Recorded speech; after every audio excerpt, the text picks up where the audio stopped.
20 years ago, the US and UK invaded Iraq. Today, Tony Blair is free to go on television, has made a huge amount of money, the same with George Bush. At the same time, Julian Assange languishes in Belmarsh prison because he told the truth about this war. Light them all up. There is something deeply wrong with a society with those kind of priorities. When you look at the people who brought us the war in Iraq, the people who used everything at their disposal, the state machine, parliament, the media, when you look at what all those people did, nobody has faced any of the consequences. Even when the Chilcot report reported, Tony Blair set up his own press conference, paid for by the immense wealth which he now has, the many houses that he has. He was made envoy for peace in the Middle East. He was given a knighthood last year. Whereas all the people who told the truth about the war, the people who marched, what happened to them? The Muslim community penalised by the PREVENT system for telling the truth and for standing up for their rights. The people like Julian Assange, imprisoned in Belmarsh for all these years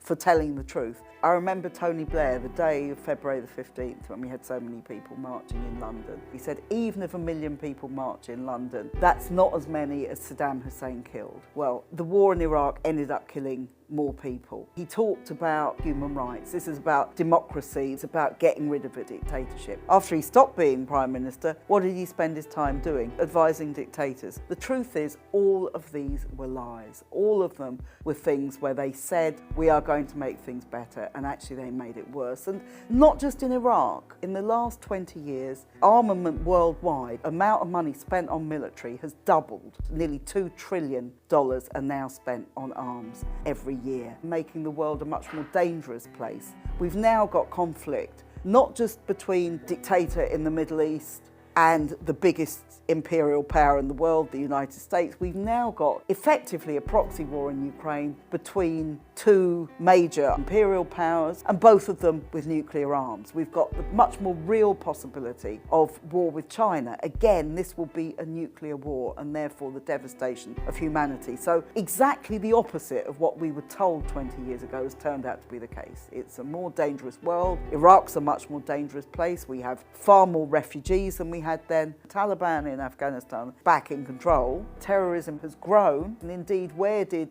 ISIS and Al-Qaeda come from? Well, in Iraq they came from British-occupied Basra province, where they were formed in prison where many Iraqis were imprisoned. And the shameful thing is that the people who created the war are still being given awards, are still making huge amounts of money, and in the case of Tony Blair is still being invited onto the BBC to give his views on absolutely everything, instead of being in the dock at The Hague, which is where I think most people in Britain would like him to be. From the very beginning, from the time he went to Bush's ranch in the spring of 2002, Tony Blair was absolutely fully committed to every aspect of the war in Iraq. He lied about the existence of weapons of mass destruction, which had never been found because they didn't exist, and there were all sorts of people who said so at the time, including the UN weapons inspectors, who you might think would be people who did have some particular knowledge about this. This was all dismissed by Blair, by Alistair Campbell, when they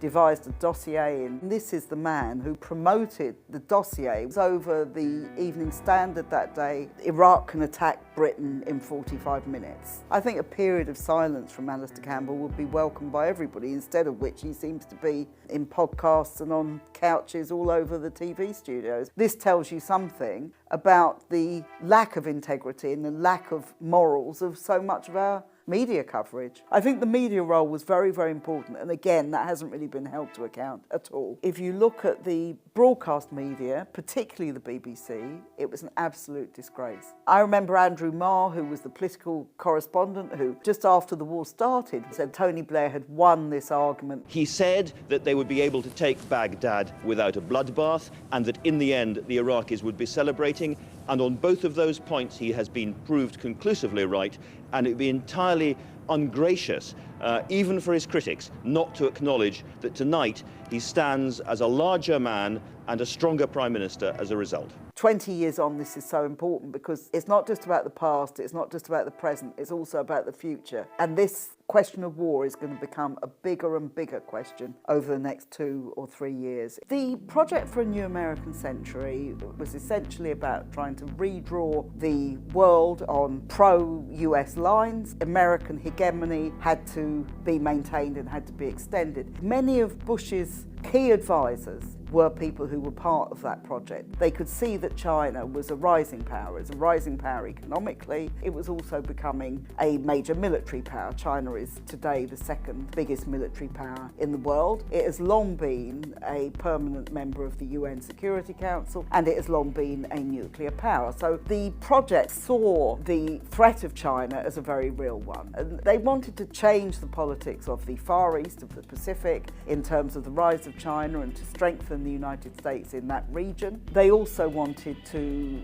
redraw the politics of the Middle East, and that particularly meant boosting Saudi Arabia and Israel as their two closest allies in the region against Iraq and against Iran, and that's a policy that's continued. The Middle East itself, there are very few democratic governments, and that is to do with the way in which imperial powers decided on a particular form of government which really didn't care about democracy. They were concerned with having regimes which were closely connected to them politically, economically and militarily, and that's what's been created. Yes, Saddam Hussein was a dictator. He was a dictator who was put into power through the acts of the United States, but he was by no means unique in that region. Saudi Arabia, for example, has been engaged in a war against Yemen for 7 years. No question about regime change. The murder of a journalist carried out at the behest of members of the Saudi royal family. Nothing is done. You know, we're talking here about extremely undemocratic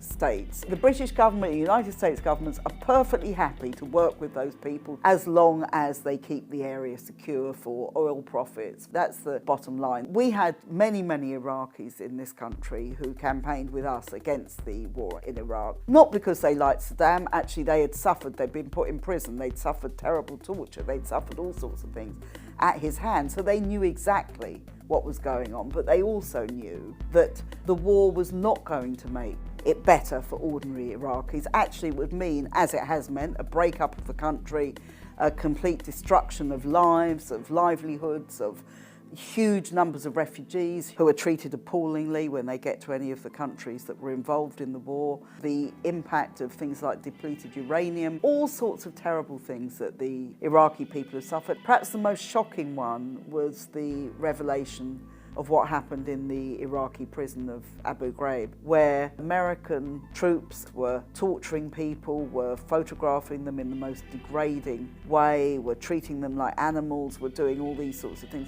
This is not only in contravention of every international legal agreement about the way in which prisoners of war, or indeed any prisoners, should be treated. It also told you exactly what the occupation was about. The occupation was about repression and cruelty and putting down the people who dared to stand up against the American invasion.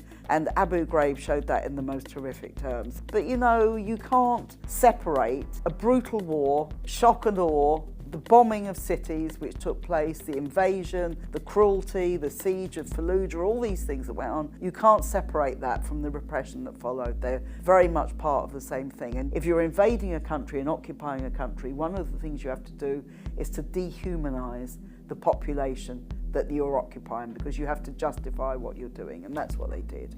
War is embedded in the kind of society we live in. We live in a society which is imperialist, which is about conquering other countries and extracting money from other countries. We live in a society where the rich get richer and the poor get poorer. So they don't care about whether your hospital is crumbling. They don't care if the roof of your children's school is leaking. They don't care if you can't afford to heat or eat and you have to choose, or maybe these days you can't even afford both. They really don't care about those things. What they do care about is preserving their wealth and power and their ability to spread that wealth and power.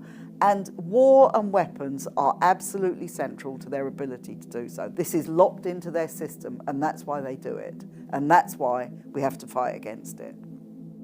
We've got a mainstream media which is really not open to any views which don't coincide with a very, very narrow consensus.